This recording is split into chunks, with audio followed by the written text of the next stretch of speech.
Baik, kita akan masuk ke dalam firman Tuhan dalam seri ini, seri ketiga tentang janji Tuhan. 3 minggu yang lalu saya bercerita tentang janji Tuhan dari orang yang 38 tahun lumpuh dan dia sudah takut untuk sembuh. Jadi Tuhan Yesus tanya mau sembuh, dia gak bilang mau sembuh, tetapi dia kasih begitu banyak alasan. Dan Tuhan mengkonfrontir rasa takut itu. Lalu minggu lalu kita belajar tentang bagaimana menanti janji Tuhan seperti 10 gadis. Ada yang 5 bijaksana, 5 yang bodoh, 5 yang bijaksana, ada cadangan minyak. Yang artinya kita memberikan ruang buat Tuhan bekerja kalau jawabannya lain. Karena jawaban Tuhan meskipun lain, ujungnya lebih baik daripada yang kita minta. Amin. Kita juga belajar minggu lalu tentang Yairus. Waktu dia datang minta anaknya sakit kepada Tuhan Yesus. Lalu Tuhan Yesus berjalan bersama Yairus ke rumahnya anaknya. Tuhan Yesus jalannya pelan-pelan karena berdesak-desakan orang. Berbondong-bondong orang mengikuti mereka.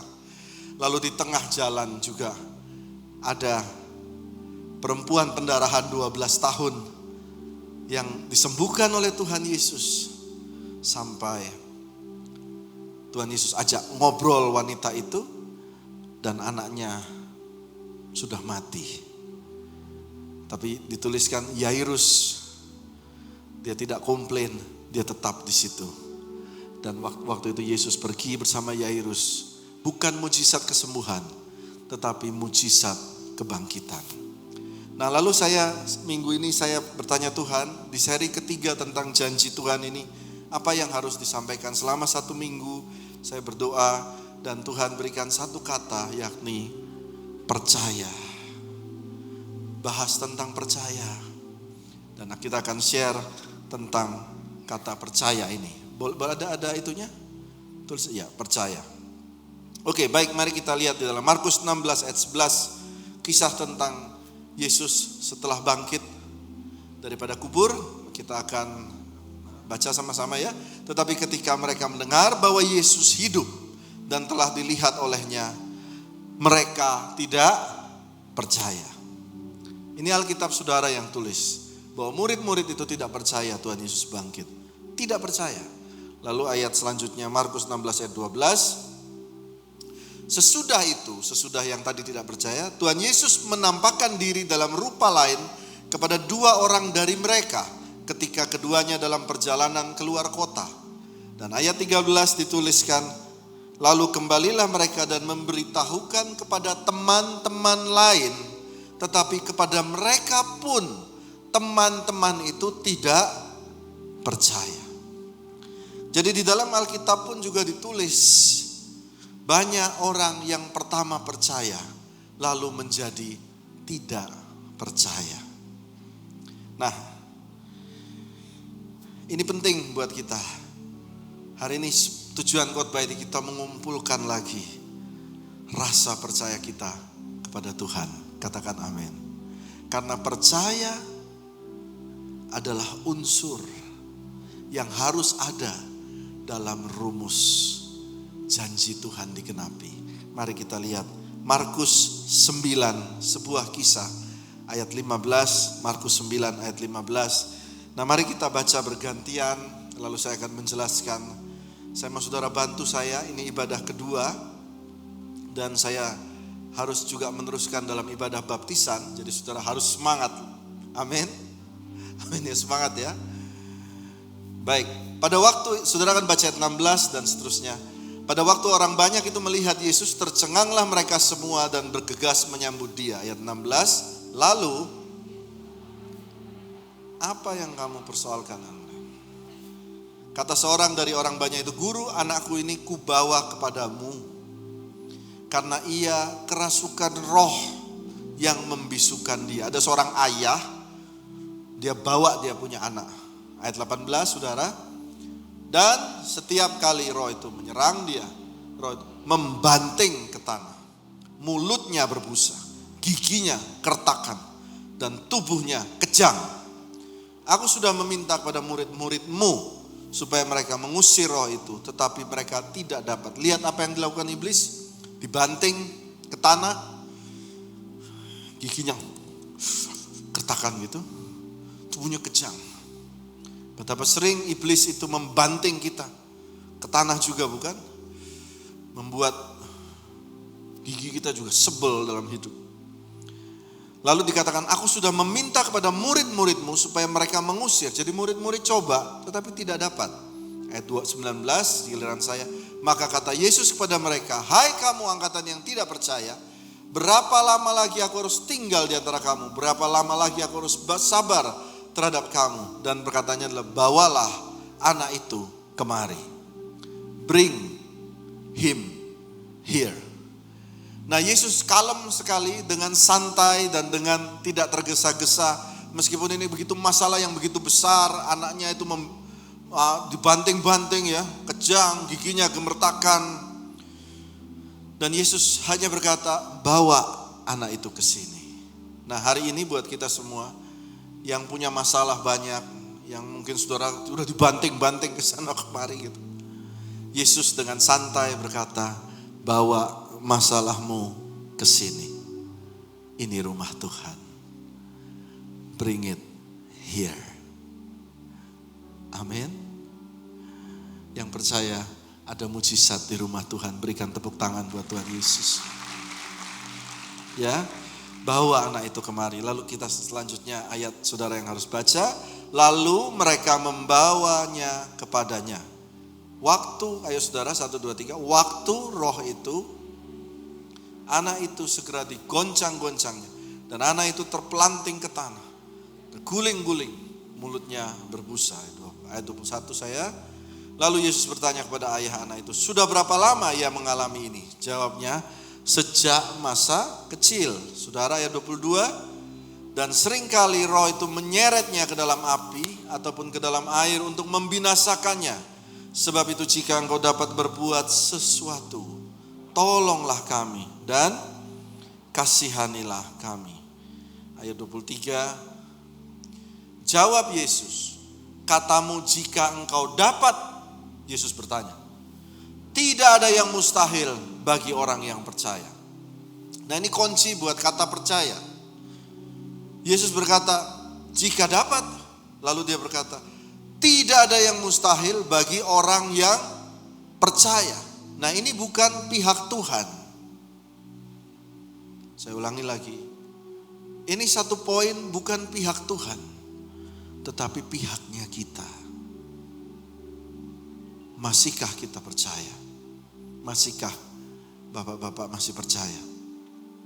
Karena tidak ada yang mustahil bagi orang yang percaya. Lalu ayat bahasa Inggrisnya dapat dikeluarkan. Jesus said unto him, ayat yang tadi, if thou canst believe, all things possible. Diulang lagi, to him that believed. Semuanya mungkin bagi yang percaya.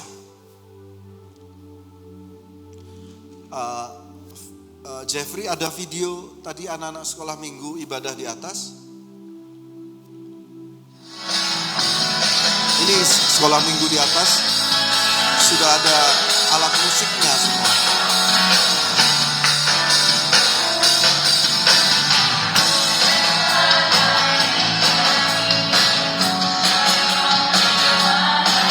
Lengkap dengan LED. Nah,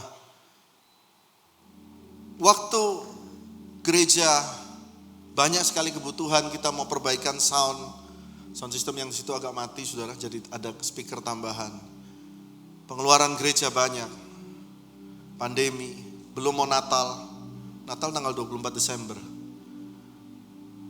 Lalu sekolah minggu kemarin crowded sekali. Anak-anak banyak waktu dibuka setelah pandemi. Dan saya bilang sama istri dan juga kakak-kakak sekolah minggu, mari kita perbesar ruang sekolah minggu. Kita kasih LED, buat mereka nyaman di gereja, supaya mereka ditabur benih firman Tuhan. Hasilnya nanti kalau mereka sudah besar, mungkin mereka yang akan teruskan gereja ini, atau mereka membantu pelayanan gereja dimanapun mereka ada. Kita yang tabur benih, gereja harus melakukan bagian ini. Dan semuanya diam karena tahu keadaan gereja. Dan istri saya juga bilang, ya kita percaya aja. Lalu oke, lalu ngapain? LED 100 juta. Dari mana uangnya? Muncul LED. Lalu saya bilang, kita harus bikin seperti ibadah raya, ada pemain musiknya. Sampai teman saya bilang, aduh Bet, gereja di gang aja kok mau gaya-gaya. Loh ini bukan gaya-gaya, kita melakukan yang baik buat Tuhan. Amin. We do. Kasih yang baik buat Tuhan. Dan hari ini, jadi ruangannya. Belum sempurna, tapi pasti akan selesai. Amin. Berikan tepuk tangan. Saudara udah lihat? Udah ada alat musiknya, ada syukur. Kemarin nyanyinya pakai YouTube, saudara, pakai YouTube. Jadi YouTube di setel, gitu. Jadi nyanyi apa? Yesus buang ke laut apa dosa apa. Terus toto ngejam apa internetnya, berhenti dia. Terus nyanyi gitu. Terus mereka nyanyi dan baru nyala lagi. Saudara tahu bagaimana kacaunya? Akhirnya YouTube-nya dimatiin. Nah hari ini hal kecil gereja. Saudara harus tetap percaya. Katakan amin. Mari ayat 24. Segera ayah anak itu berteriak, aku percaya, tolonglah aku yang tidak percaya ini. Ayat 24 adalah ayat yang paling aneh yang pernah saya baca di dalam Alkitab. Mari saudara baca supaya kita sama-sama mengerti. 1, 2, 3. Segera ayah anak itu berteriak, aku percaya, tolonglah aku yang tidak percaya ini. Tadi saya tanya ke Benget, mana Benget sama aja kayak ibadah satu. Kamu tanya saya, ini LED warnanya apa? Ini LED warnanya apa Pak? Dan Benget tanya saya, LED warnanya apa? Dan saya bilang, itu merah. Tetapi aku gak tahu itu merah atau biru atau hijau. Jadi pertanyaan, jawaban yang aneh sekali. Tetapi saya mau menjelaskan di sini. Dia berkata begini, aku percaya. Tapi aku tidak tahu lagi apa yang harus aku percaya. Gitu loh. I don't know anymore. Because it's too long. Sudah sejak kecil. Kepercayaanku sudah hampir hilang. Tapi aku mencoba untuk tetap percaya. Jawaban Bapak ini. Lalu ayat selanjutnya. Ketika Yesus melihat orang banyak makin datang berkerumun, ia menegur roh jahat itu dengan keras. Katanya, hai kau roh yang menyebabkan orang menjadi bisu. Aku merintahkan engkau keluarlah daripada anak ini. Dan jangan memasukinya lagi. Nah, saya mau menjelaskan tadi ada contohnya. Mana ya teman-teman ya? Ayo teman-teman yang jadi bapaknya sama yang anaknya tadi di mana? Ayo cepet yuk. Oh ini udah siap. Oke, kita lihat lagi ayat ini ya supaya saudara dapat pengertiannya. Ayat 20. 9 ayat 20. Tolong ayatnya dulu, ya. Lalu mereka membawanya kepadanya. Oke. Yang putih ini jadi papanya, yang merah jadi anaknya. Saya karena khotbah selalu kebagian jadi Yesusnya. Gitu ya. Lalu mereka membawa kepadanya, waktu roh itu melihat Yesus, oke? Waktu dia lihat anak itu terpelanting ke tanah dan terguling-guling jadi kumat. Ya, oke. Silahkan adegan kesurupan. Kamu pakai suara? Oh, mau ngomong.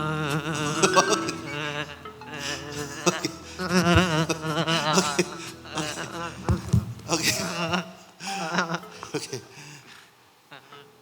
Masih kan? Bangun. Oke. Kurang, dia bilang gertek-gertek kan, jadi kayak macan, jadi gitu loh, kayak macan. Coba ulang lagi. Dia lihat Yesus dan langsung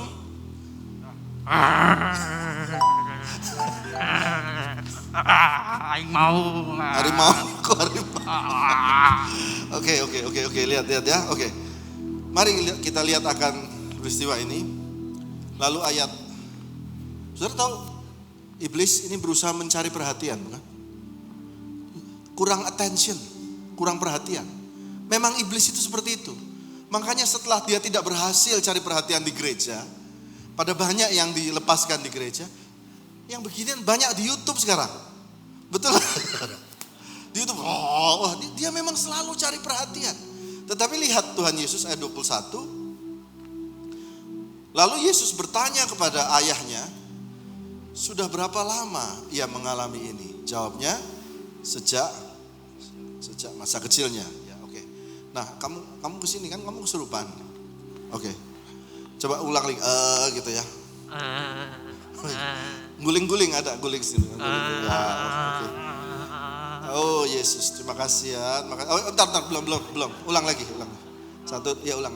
Kan aku adegan ini. Oke. Nah, dia begitu cari perhatian. Lihat Yesus. Dia ajak ngobrol bapaknya. Udah berapa lama nih? Saudara mengerti? Begitu hebohnya iblis, dia bilang, sudah berapa lama dia begini? Menjawabnya, sejak masa kecil. Lalu kamu jawab lagi ayat 22. Markus 9 ayat 22.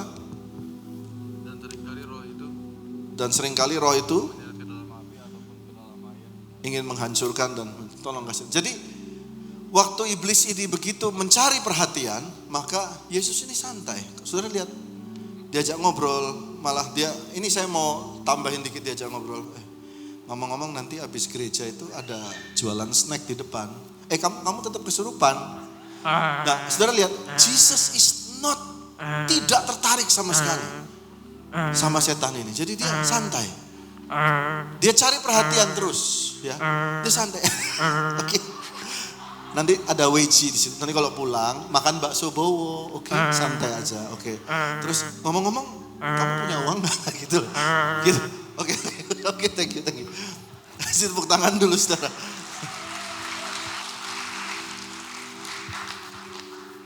Gak usah kasih atensi sama cobaan iblis. Amin. Dengar Tuhan Yesus. Hari ini dia mau berkata buat saudara, jangan takut, percaya saja. Mari kasih tepuk tangan buat Tuhan Yesus. Dan lihat ayat selanjutnya, ayat 24, ayat 24. Lihat baik. Ayat 25. Ketika Yesus melihat orang banyak makin datang berkerumun. Jadi mencari atensi kan iblis. Semakin banyak orang nonton, dia marah. Keluar kamu, langsung keluar. Iblisnya. Kamu tidak berhak mendapatkan atensi di hadapan Tuhan. Masalahmu, pergumulanmu, you do not deserve attention in the presence of God. Karena presence of God kuat sekali. Yang beginian gak layak dapat atensi. Jadi lihat ya, yang pertama kita percaya apa kita? Ini temanya tentang percaya. Percaya bahwa Yesus Tuhan. Mari katakan sama saya 1, 2, 3. Percaya bahwa Yesus Tuhan. Nah, lalu kita lihat ayat ke 28 tadi, ayat 28, langsung lompat ke 28. Mari saudara aja yang baca deh, biar saudara lebih. 1, 2, 3, ketika Yesus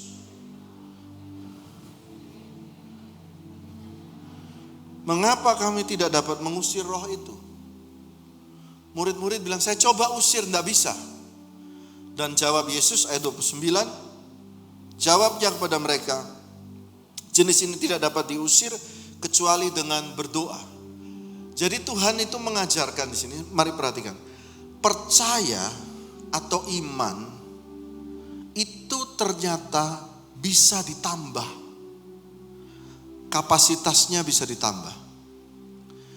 Iman atau percaya kita yang pertama segini itu bisa nambah, naik sedikit. Caranya bagaimana? Tuhan bilang dengan berdoa.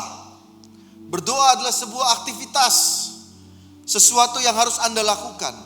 Jadi poin pertama tadi saya bilang percaya bahwa Yesus Tuhan. Lalu poin kedua, tapi tadi di situ poin pertama di multimedia. Poin kedua adalah, ayo, Jeb. Poin kedua, poin pertama, percaya dan bertindak. Mari kita baca sama-sama. 1, 2, 3. Percaya dan bertindak. Menaikkan level iman. You have to move. Anda harus juga melakukan tindakan. Saya ingat saya pernah pergi ke sebuah gereja di Australia.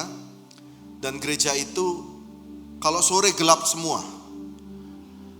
Jadi saya waktu masuk ya gereja yang itu Ryan ya di Perth ya. Gereja depannya ada Tuhan Yesus jalan di atas air. Ya, ada patungnya. Tempatnya Ryan dulu. Nah, waktu masuk ke ruangan makan gelap. Tetapi begitu saya buka pintu, lampunya nyala. Ternyata ada sensor lampu itu.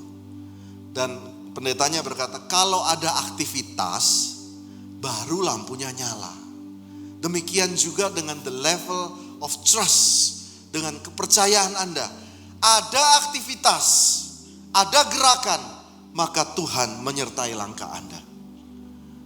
Banyak orang bilang, aku percaya aku akan punya rumah ya Tuhan. Disuruh datang pameran rumah, gak pernah mau. Kenapa? Gak punya uang, Pak. Loh, bukan masalah uang. Kamu percaya gak dulu? Mana Michael di sini? Michael mana Michael? Ada Michael di sini? Ya. Michael dulu waktu beli rumah punya uang gak? Gak punya. Dia. Saya bilang, pergi lihat pameran rumah. Lihat dulu. Percaya dulu. Ternyata setelah pergi dihitung-hitung, oh DP-nya ada ya. Bisa ya. DP-nya bisa, lalu dipecah. Percaya membutuhkan tindakan, katakan amin. Anda percaya, Anda ke gereja, Anda berdoa di tempat ini. Anda juga memberikan persembahan yang baik. Waktu kasih persembahan itu lambang, Anda percaya. Gak heran saya bilang, banyak dari jemaat yang gak percaya. Kadang ngasih, amplopnya kosong, gak enak sama temennya ngasih, dianya gak ngasih. Itu lambang, you don't believe. Percaya, tindakan, persembahan, perpuluhan, percaya, ada tindakannya. Mari kita lihat ayatnya. Ayatnya apa tadi ya? Jeb, tolong Jeb, ayatnya apa? Yakobus 2 ayat 22, mari saudara baca sama-sama, 1, 2, 3. Kamu lihat bahwa iman bekerja sama dengan perbuatan-perbuatan, dan oleh perbuatan-perbuatan itu iman menjadi apa? Sempurna. Sempurna itu artinya digenapi. Kalau ada perbuatan yang menyertainya. Katakan amin. Nah, yang pertama tadi percaya Yesus Tuhan, yang kedua percaya dan bertindak, yang ketiga ingat baik-baik, percaya bahwa Tuhan mengasihi kita. Ini dalam. Percaya bahwa Tuhan mengasihi kita. Oke, mari saya mau cerita kepada saudara. Alkitab ini ditulis oleh orang, ya, orang-orang yang diilhami oleh Allah dalam apa yang mereka lakukan sehari-hari, lalu mereka tulis sesuai pengalaman mereka dan mereka tulis. Nah, di dalam perjanjian baru ada kitab Matius, Markus, Lukas, Yohanes, Injil tentang kehidupan Yesus. Jadi kitab Yohanes itu artinya ditulis oleh siapa? Yohanes. Ya, jadi Alkitab bukan turun dari surga dalam bentuk kode-kode gitu ya, bahasa Sumeria, bukan. Dia ditulis oleh orang. Nah, ini kitab Yohanes. Kita akan bahas kitab Yohanes. Yohanes 20 ayat 2, 3 dan 4. Ini Yohanes 20. Ia berlari-lari mendapatkan Simon Petrus dan murid yang lain yang dikasihi Yesus dan berkata kepada mereka, Tuhan telah diambil orang dan kuburnya dan kami tidak tahu di mana ia diletakkan. Kisah pada waktu Yesus bangkit. Ayat 3. Maka berangkatlah Petrus dan murid yang lain itu ke kubur. Lihat ayat ini baik-baik. Kata murid yang lain itu artinya Yohanes atau dia sendiri. Jadi dia selalu menulis tentang dirinya sendiri itu murid yang lain. Dan selalu dia tulis murid yang dikasihi Tuhan.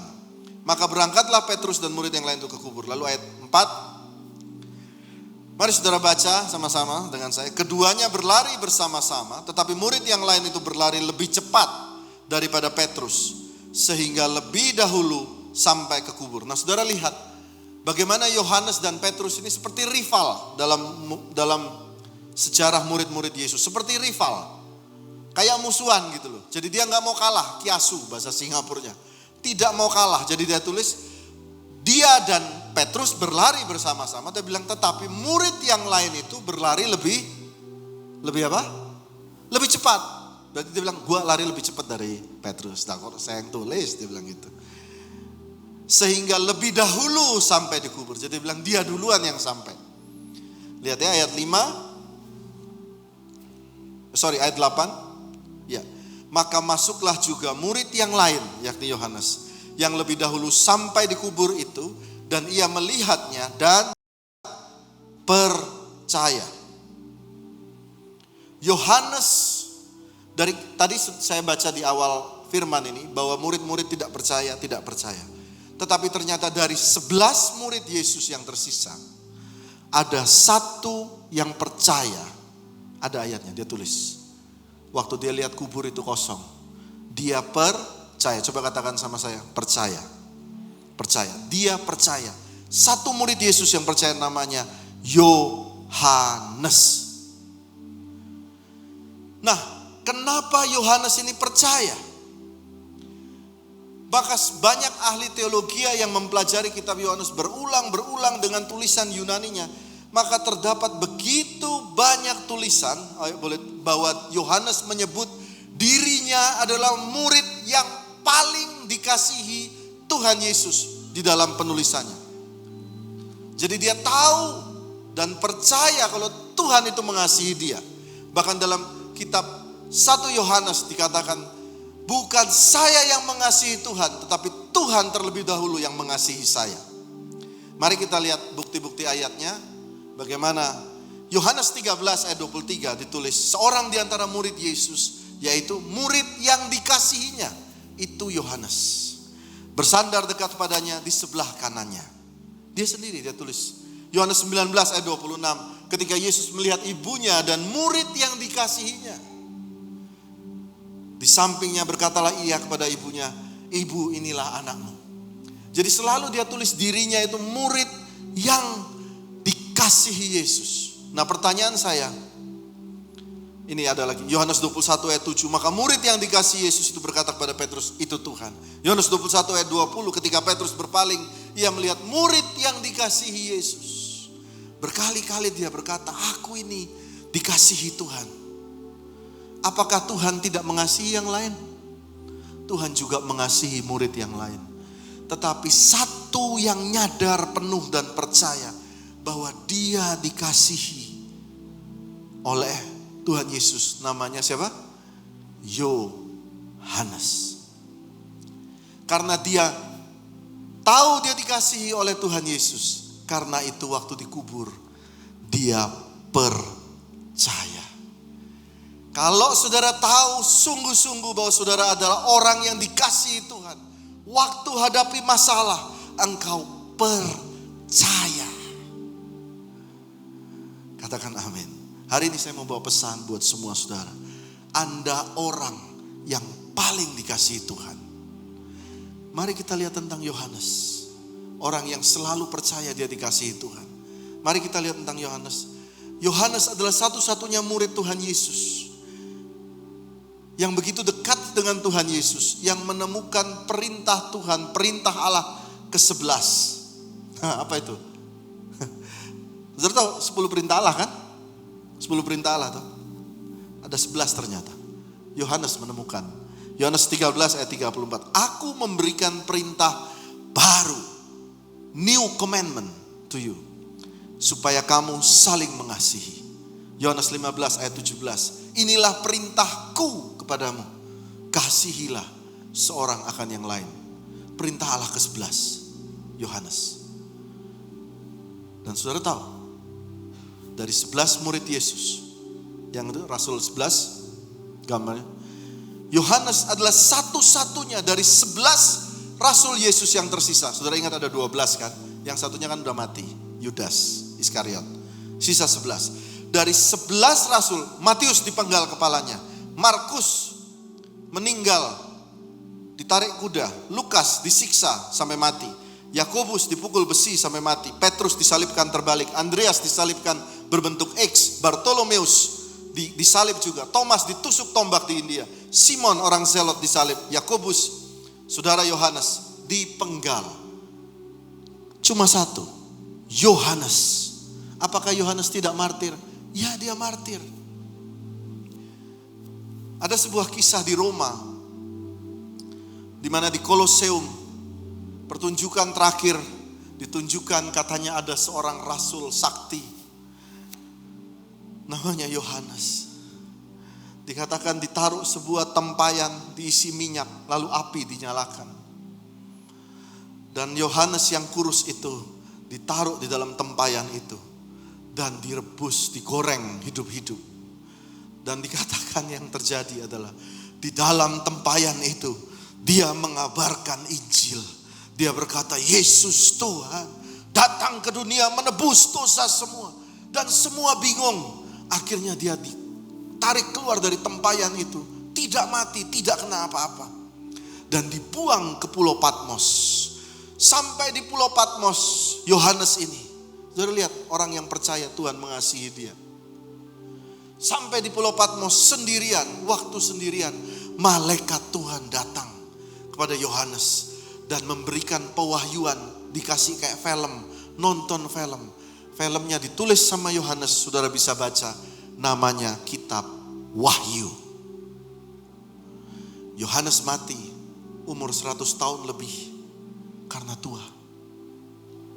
Dan sampai akhir hidupnya dia tetap berkata, aku orang yang paling dikasihi Tuhan.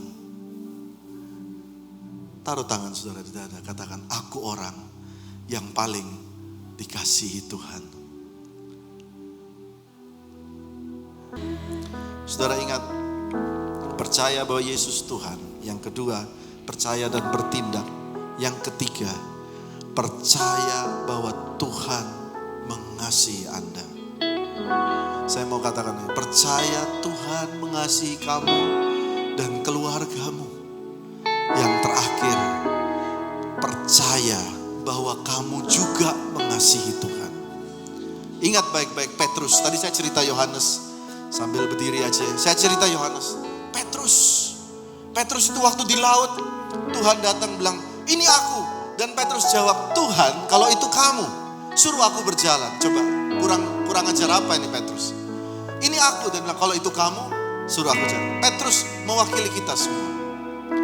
Dan pada akhir sebelum Tuhan Yesus diangkat ke surga, Tuhan Yesus bertanya kepada Petrus, do you love me, Peter? Do you love me, Peter? Do you love me? 3 kali Tuhan tanya, apakah engkau mengasihi aku, Petrus? Dan Tuhan jawab, ya Tuhan, aku mengasihimu. Ya Tuhan, aku mengasihimu. Yang ketiga dia jawab, ya Tuhan, aku mengasihimu. Dan dia menangis. Kenapa? Karena dia tahu, dia menyangkal juga Tuhan 3 kali. Ingat baik-baik. Percaya bahwa engkau mengasihi Tuhan. Meskipun saya tahu ada di antara saudara yang menyangkal Tuhan Yesus, mungkin di kantor saudara. Ada juga di antara saudara yang menyangkal Tuhan Yesus, mungkin di kamar hotel. Ada juga saudara mungkin yang menyangkal Tuhan Yesus di tempat-tempat yang orang gak tahu. Saya melayani ada seorang pelayan Tuhan. Dan dia bilang, saya gay Pak. Dan saya tanya, do you love Jesus? Dan dia bilang, saya mengasihi Tuhan. Tapi saya masih gay Pak. Dan saya bilang, it's okay. It's okay. Yang penting kamu percaya dulu, kamu masih mengasihi Tuhan. Pelan-pelan kamu akan bersih. Amin. Saudara yang mari angkat percayamu lagi, angkat kedua tanganmu. Katakan, ku percaya